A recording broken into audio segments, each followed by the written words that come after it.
Katanya proyek kebanggaan bangsa, tapi kok malah jadi beban negara? Siapa yang bangga, siapa yang bayar?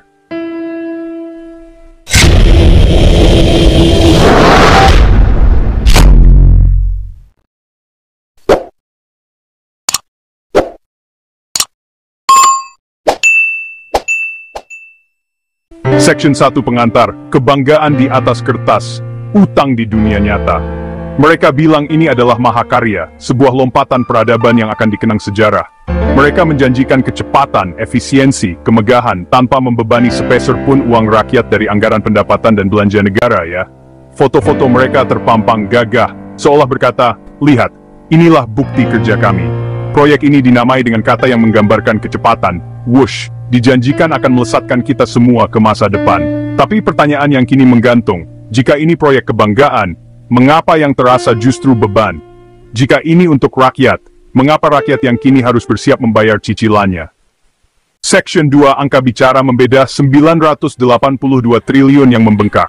Mari kita bicara soal angka, karena di sanalah kebenaran seringkali bersembunyi, betapapun rumitnya ia disajikan. Proyek kereta cepat Jakarta-Bandung (KCJB) awalnya diestimasi menelan biaya sekitar USD 6,07 miliar, atau setara dengan 86,5 triliun dengan kurs saat itu. Angka yang sudah fantastis, namun masih dibingkai dengan narasi investasi murni antar bisnis.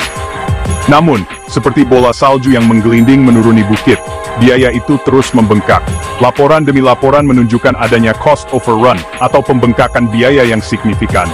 Angka terbaru yang mencuat ke publik, berdasarkan hasil audit, menempatkan total biaya proyek ini di angka sekitar USD 7,9 miliar, atau jika kita konversikan, mendekati 120 triliun. Ada selisih lebih dari 30 triliun, sebuah angka yang tidak bisa dianggap remeh. Dana 30 triliun itu setara dengan membangun ratusan rumah sakit baru yang lengkap, atau memberikan beasiswa penuh hingga jenjang universitas bagi ribuan anak-anak di pelosok negeri. Angka itu bisa digunakan untuk memperbaiki ribuan kilometer jalan rusak di berbagai daerah, yang selama ini terisolasi. Namun, dana itu kini harus dialokasikan untuk menambal lubang dalam sebuah proyek, yang sejak awal dijanjikan tidak akan menyentuh uang negara. Dari mana uang itu datang? Sebagian besar berasal dari pinjaman baru, kali ini dari China Development Bank (CDB), yang menambah tumpukan utang yang sudah ada. Lalu kita sampai pada angka yang lebih besar dan lebih mengkhawatirkan, Rp 982 triliun. Angka ini bukan biaya proyek KCJB semata, melainkan total utang BUMN karya yang terlibat dalam berbagai proyek infrastruktur strategis nasional. BUMN-BUMN ini yang menjadi tulang punggung pembangunan, kini terjerat dalam lilitan utang raksasa. Section 4, panggung penyangkalan. Saat pejabat mulai lupa ingatan. Ketika angka pembengkakan biaya dan penggunaan APBN menjadi sorotan publik, panggung politik pun berubah menjadi arena penyangkalan. Para pejabat yang dulu paling depan dalam mempromosikan proyek ini, yang wajahnya paling sering muncul di media saat peletakan batu pertama, tiba-tiba terdengar lebih defensif. Sebagian mulai menunjukkan gejala lupa ingatan kolektif, seolah-olah janji tanpa APBN tidak pernah mereka ucapkan dengan begitu meyakinkan. Narasi bergeser. Dari proyek bisnis murni menjadi proyek strategis yang harus diselamatkan negara. Sebuah manuver retorika untuk menjustifikasi keputusan yang bertolak belakang dengan komitmen awal. Satu argumen yang sering muncul, kondisi pandemi COVID-19. Tantangan geopolitik global. Alasan ini masuk akal, tetapi belum menjawab pertanyaan fundamental, mengapa risiko sebesar ini tidak diantisipasi sejak awal dalam sebuah proyek B2B. Jika ini murni bisnis, bukankah investor yang harus menanggung risiko, bukan negara? Penyangkalan kerap dibungkus kutipan diplomatis. Seorang pejabat, kondisinya berubah, dan sebagai pemerintah yang bertanggung jawab, kita harus memastikan proyek ini selesai. Kalimat itu terdengar bijak, tapi pengakuan bahwa janji awal gagal. Inkonsistensi menjadi pemandangan lazim. Jawaban ketika ditanya sering normatif dan mengambang. Ini demi kepentingan nasional yang lebih besar. Saat berjalan lancar, semua ingin klaim prestasi. Ketika masalah datang, tanggung jawab jadi bola panas yang dilempar-lempar. Di tengah hiruk-pikuk perdebatan soal utang dan pembengkakan biaya, ada pihak-pihak yang tetap tersenyum dalam diam, ya. Di setiap proyek raksasa, selalu ada aliran keuntungan yang deras. Penting bagi kita untuk menelusuri kemana aliran itu bermuara. Pihak yang paling jelas diuntungkan adalah para kontraktor utama, kontraktor Tiongkok, subkontraktor lokal. Mereka mendapatkan kontrak bernilai triliunan rupiah, konstruksi jalur, pembangunan stasiun, pengadaan teknologi persinyalan.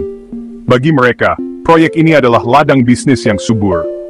Selain kontraktor, konsorsium perusahaan juga penerima manfaat utama. PT Kereta Cepat Indonesia China adalah pusat semua transaksi. Di dalamnya gabungan BUMN Indonesia dan perusahaan Tiongkok. BUMN menanggung sebagian besar risiko finansial dan menerima suntikan dana negara. Struktur kepemilikan dan perjanjian kompleks sering menyembunyikan siapa yang memegang kendali. Konsorsium bisa jadi kotak hitam yang sulit ditembus audit publik. Jejak keuntungan tidak berhenti di level korporasi besar. Rantai pasok sangat panjang dan melibatkan banyak pemain. Pemasok material, baja dan semen, perusahaan logistik, mengangkut alat-alat berat, konsultan hukum, menyusun kontrak rumit, spekulan tanah, membeli lahan murah, jual mahal. Pertanyaan krusial, apakah penentuan harga sudah wajar? Apakah ada markup biaya tersembunyi? Menuntut pertanggungjawaban atas proyek semahal dan serumit ini adalah sebuah jalan yang terjal dan penuh liku. Namun, bukan berarti mustahil. Langkah pertama dan paling fundamental adalah melalui audit forensik yang komprehensif dan independen. Ia harus menelusuri aliran dana. Ia harus memeriksa kewajaran harga dalam setiap kontrak. Ia harus mengidentifikasi potensi konflik kepentingan atau penyelewengan dari awal perencanaan hingga eksekusi. Hasil dari audit ini tidak boleh menjadi dokumen rahasia negara, melainkan harus dipublikasikan secara utuh agar publik dapat ikut mengawasi. Jika hasil audit menunjukkan adanya indikasi kerugian negara, jalur hukum harus ditempuh. Aparat penegak hukum, Komisi Pemberantasan Korupsi, Kejaksaan Agung, proses ini harus berjalan tanpa pandang bulu. Selain jalur pidana, ada tanggung jawab politik, hak angket, panitia khusus. Mereka dapat memanggil pejabat terkait, aktif maupun pensiun. Investigasi dapat membuka yang tertutup dan merekomendasikan perbaikan sistemik. Pada akhirnya, tekanan publik yang konsisten adalah kunci. Tuntutan pertanggungjawaban bukan mencari kambing hitam, tetapi menegakkan keadilan dan tata kelola yang baik. Setiap keputusan atas nama rakyat dan membebani rakyat harus dapat dipertanggungjawabkan.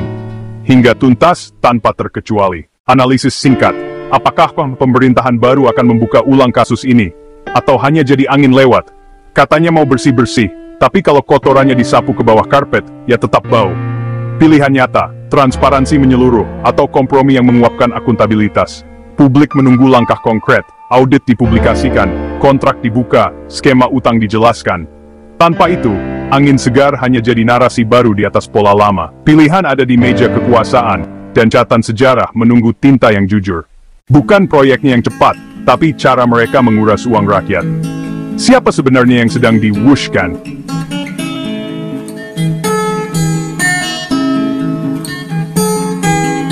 Berpikir kritis bukan anti pembangunan, itu hak warga. Kalau kamu setuju transparansi, suarakan. Sampai jumpa di episode berikutnya.